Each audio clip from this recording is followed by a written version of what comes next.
Hey everybody, congratulations to each and every single one of you who has been selected for the SBI PO interview. We don't know whether it's going to be GD plus interview or it's going to be only interview. We are going to find out. I have already made a video on the group discussion, the GD. So let's talk a little bit about the interview. Now, you have been emailing me. So got lots of emails and I'm sorry I have not been able to answer to all of them. So it's been a few like a lot busy lately for me, and I was thinking of doing something to actually help you prepare, but there's so many people, so directly helping it's not going to work out. Maybe we could have some kind of a group, but if we have that, how are we going to filter people in and actually have only the people who have been selected to be part of the group? So, well, let me know your thoughts, how we could do something, how I can be of assistance to you. So give me some ideas and we'll see what we can do.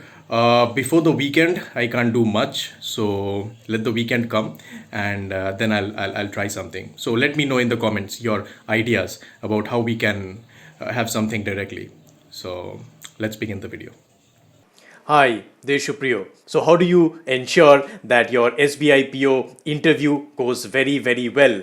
So there are a few things that you have to keep in mind. Don't make it too complicated. So try to keep it simple. That is something that's very important. Don't overthink it, and at the same time, don't underprepare. So the first thing that I want to start off with is the 7 seconds rule. So I don't know how many of you have actually heard about this rule. The question that I want to ask you is, would you like it? Would you like you if you met you for the first time? Just think about it. You are meeting somebody for the very first time.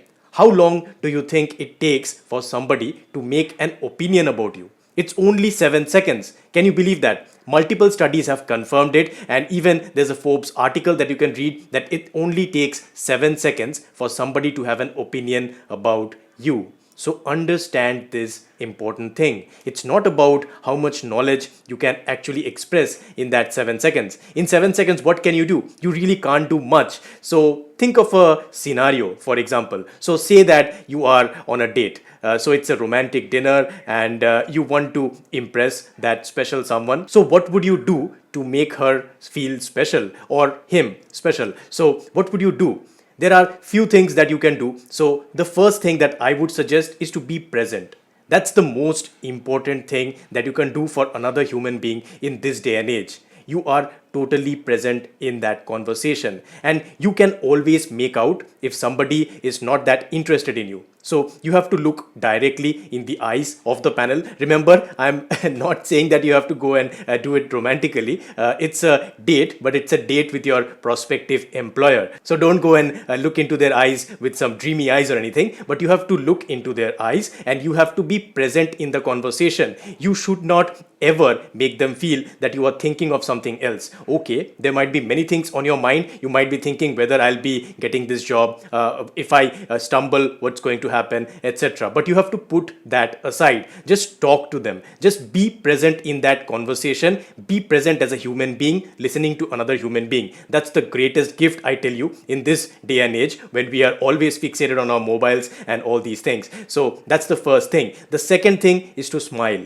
The smile does not cost anything at all. There's no smile tax. So smile often, smile a lot, and you don't have to just go ahead and laugh. No, you don't have to laugh. But sometimes if you get questions like this, that something that's quite difficult, just smile and say, sorry sir, I don't know that. So that's just a simple smile that can ease the tension in that room. So you have to try and you have to inculcate these things. And the third thing that you can follow is you can be well groomed. Now it's very important that you don't walk into that place like a hobo or like whatever you want. So don't make the mistake that many people do, that they are shabbily dressed, their clothes are untucked or something like that. Don't be like that. Just have a presentable kind of an appearance. All those things you are going to slowly learn those things. So don't worry about it. If today you are struggling with them, just remember these points and remember that you have a very short time to make them like you. That's very important. Many people, they have often told me that I have answered all the questions correctly and still I got so less marks. So I don't understand why that happens. That happens because the interviewer did not like your personality. So they did not like you as a person. It happens. It happens quite a lot. You cannot be casual in that interview. You have to express your interest. You have to somehow convince that person that you are deserving of the job. So remember the 7-second rule. It's the most important thing that you can think of. So okay, enough about those kinds of things. So let's come to pillar number 1. So first pillar, what's going to be the important thing? The most important thing is your profile. So your profile means your education if you are not working, and if you are already working or if you worked for a few years, then your work experience, that becomes very, very important. So where do you stay? Your city, your state, what is it famous for? Do you have a famous surname? Or maybe there are some situations in your life that are quite significant. So what did you do in that company? What did you do in your education? What kind of projects have you worked in? What kind of internships have you done? What is your life goal? What do you want to achieve by getting into SBI? So think about these things. Think a lot about your profile, about how you can structure it and present it in the best possible manner. So when we talk about your profile, there's a very interesting question that many of you will probably be asked if you are an engineer and you want to go into banking. So this was something, the answer to this question, why banking after engineering? So it was pretty difficult for me to figure out as well. But later on, I did lots of research on this, and I think Dr. Raghuram Rajan, he was actually asked the same question, and his response was amazing. So what he said was that in life, we always follow incentive structures. So whatever incentives we have, we follow that. So it's not our interests that actually motivate us, but it's the incentives. So he said that he did electrical engineering at IIT because it was the thing that had the most incentive at that point of time in his life. And later on, he learned about finance, he learned about economics, and his pursuits, they changed. So that's only after a lot of information he had. And you can say something similar, that there was some kind of event in your life that happened because of which you thought of pursuing banking. So personally for me, what I had actually built, the story that I had actually built was that I was in TCS, right? And I was working with actually the insurance clients. So I was working for AIG, and I saw a lot of insurance things, and I saw a lot of banking things as well that actually motivated me to try and pursue these things, to try and pursue something related to finance, to the banking industry, the insurance industry. So my interest peaked with as much experience that I had with those things. And finally, I decided to go for a banking domain, and that was the trigger. Actually, that trigger, you can actually tell them that what triggered you, what triggered your interest. And of course, you can always say that if you are a mechanical engineer, then there'll be so many projects that we have to finance in SBI, and I can give the best loans. I can do the best appraisals of the loans because I know the industry in and out. So I know each and every single thing about the mechanical industry, or for example, if you are an electrical engineer, if you are a civil engineer, then you can always say that those industries are not foreign to me. So all those things I definitely know, and that's going to help me to make a more informed loan decision. So you can build your story like that, and I'm sure that it's going to be very useful to you, and you can definitely go ahead and do it. So I also want you to watch my video on that. So there's a video that I did a little while ago about the interview, and it's going to also give you lots of ideas that are going to be relevant. And always focus on your story. So now coming over to the pillar number 2. So what is the pillar number 2? Banking affairs and also the SBI stuff. So the State Bank of India, What are the important apps that are being launched by SBI? What is the latest financial result telling about SBI? So what are the important numbers that you can remember from that result? And then you can also talk about the growth of the bank, number of accounts that the bank has, etc., etc. Also the ownership of SBI. So go do one thing, go to the Wikipedia page of SBI. All right, so go to the Wikipedia page and then just read about it, read about all the things that have been written over there, and many significant events will also have been written, like when it was founded and how the history of the bank was actually shaped. So those kinds of things you should be knowing, and you should be knowing about the organizational structure. So what you have to do, go to the SBI website, and there you have to find out the organizational structure. Go to the about section and just read about it. Who is the current chairman, then who are the people on the board, what do they do, etc., etc. So just make yourself conversant about SBI, about what they are trying to do at this present moment. What is the goal of SBI? What do they want to achieve? If you are well informed about all of these aspects, then you do not need to worry at all, because you are ready for any kind of organizational questions that they can throw to you. And it's quite impressive if somebody knows so much about a company, about an organization that they want to join. So invest time in understanding about these things. It's going to play a vital role. And of course, the banking affairs, the banking awareness. So I have an entire playlist on the banking awareness. I want you to go and check it out. Just read through it. You don't need to take notes. Just understand those things, the topics, the concepts that I'm talking about. So there are so many things from which you can be asked questions. You can be asked questions from advances, from deposits. You can be asked questions from operations, about the capital requirements, about the Basel norms, etc., etc. So anything can be asked to you regarding the banking affairs. And of course, if you are not somebody with a profile with a commerce background, or somebody who has been working in banks, then the probability of these things coming is lesser, but still there is a chance that they can ask you, because sometimes I have seen that even freshers were asked questions, like they were asked questions on MCLR, they were asked questions on the base rate earlier. So these kinds of things are general knowledge, and the banking awareness series that I have, it covers only the basics of banking. So that's why these are the kinds of things that everybody expects you to know. So make yourself very conversant with banking terms, because you have to express to the interviewer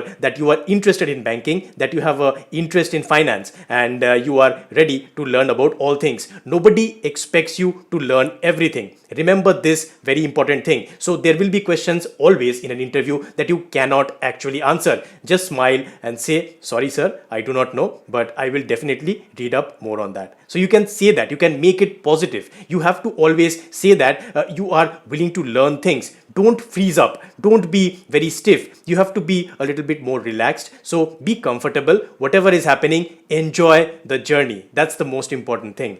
Now coming to pillar number 3. So pillar number 3 is about current affairs. Now this encompasses both the domestic current affairs and also the international current affairs. So any kind of opinion can be asked from you. There can be sensitive questions as well thrown at you, because right now we are going through that privatization, isn't it? So what do you think about privatization? So you cannot say something that is totally negative for the government. Remember this, because what you are doing, you are actually entering a public sector bank. So that bank is actually owned by the government. So you cannot criticize their policies very strongly. You have to tackle it in a delicate manner. So you have to say that privatization is something that can help our economy, but it is not something that is a panacea for each and everything that we are dealing with. What do you think about NPAs? That's quite important. You can talk about the bad bank, about what was discussed in the budget, and of course the union budget. It's very, very important. So I assume that most of you have actually purchased my budget course, so you can go and check out all the things that I have covered over there. It's so important because it shapes your ideas about the Indian economy, about what's going on, what's important to the government. So go through all those lessons and just make yourself conversant,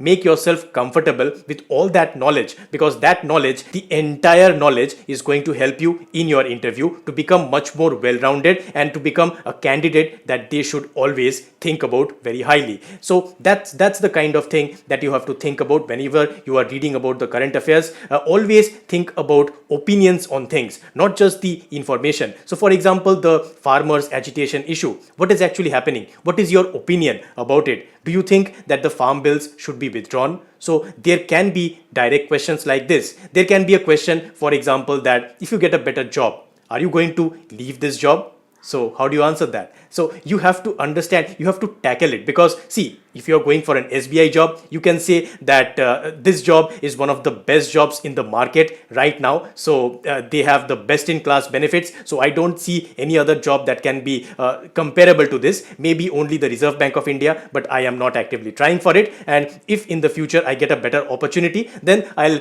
take the call over there. Right now, I am very devoted and I want to work for this organization. I want to work for SBI to improve my career, to just help the bank grow. So all these things, you have to kind of make it positive in a way so that you can definitely tackle anything and everything thrown at you.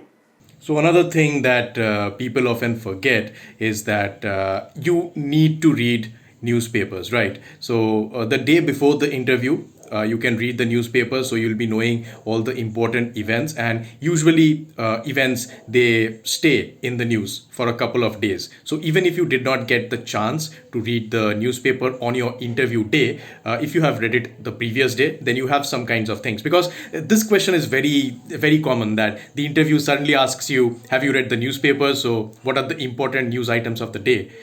You will be asked this. Sometimes some of you definitely are going to be asked this. So that's why I say that even on the day of the interview, in that conference room, if you can get a hold of the newspaper, or maybe you can scroll through your apps, you can just see the top 4 or 5 news items. So if they ask you, then you are not going to be staring at them suddenly.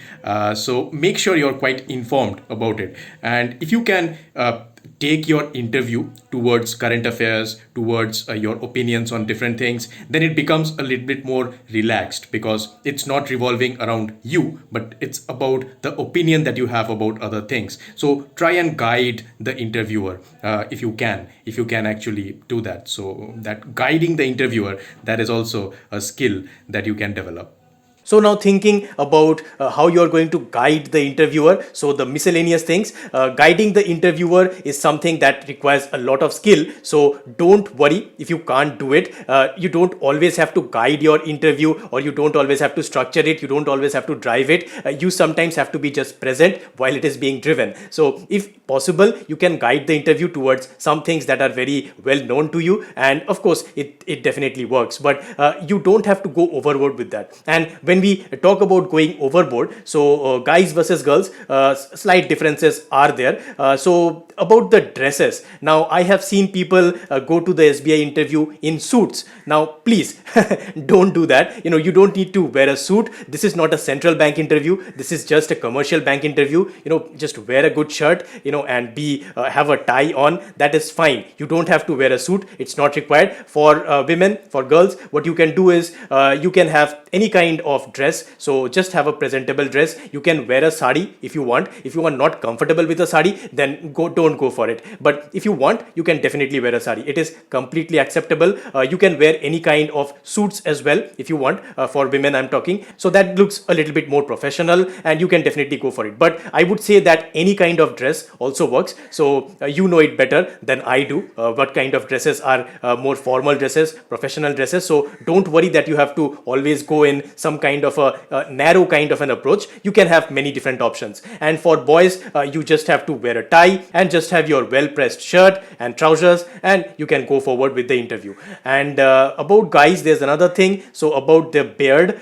So do you have to shave your beard, or do you keep it, the beard and the mustache? So I would say that the mustache is pretty fine if you can just cut it and make it in a better shape. For the beard, I would suggest that you shave it, but at the same time, if you have a clean beard, if it is not something that you want to shave, then don't go for a shave. If you feel a bit uncomfortable without the beard, then don't go for it, because Ultimately, remember this, that the most important thing is to be comfortable in your own skin. So if you are more comfortable with a beard, then don't go for shaving it, because it's going to be certainly a little bit awkward. So don't go for it. Just have something that's clean cut and you don't have to worry too much about it. So just remember that at the end of the day, you have to be a likable person. There will be many mock interviews, so many companies will be giving mock interviews. Go and register for them. Most of them are free, but I would suggest that the mock interviews that you do with your own friends, that's the most important, because they know you very well, and the questions they ask and the